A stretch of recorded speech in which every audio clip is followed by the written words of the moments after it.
Kumusta mga katropa? Ayan, may igat kami na nahuli. Yun o. 2 piraso. Maliliit lang. Maliit na sapa lang kasi yung pinasok namin eh. Nanghuli kami ng igat. Yun o, nakahuli pa kami ng palus. Yan, 2 palus.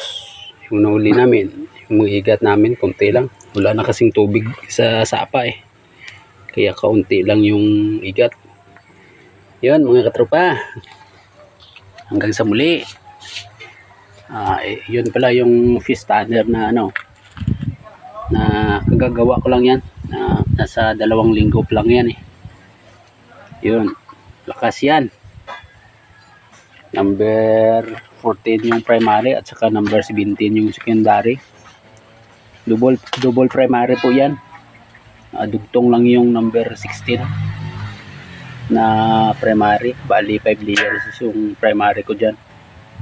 Yung ginagamit ko 3 layers lang na number 14. Yun. Napakalakas. Saka yung secondary ko ay number 17 at saka 21. Double rin. Dugtong din yan. Pero mas maganda yung number 16. 17 na secondary. Number 17 na secondary. 6 layer. Napakalakas. At saka maganda humatak ng isda. Kapag number 21 pang tilapia. Maganda sa tilapia. Huling-huli.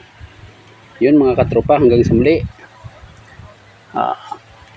Hanggang sa muli na video. Salamat po sa mga subscriber ko dyan. Paki-like naman ang aking video. Hanggang sa muli na naman mga katropa.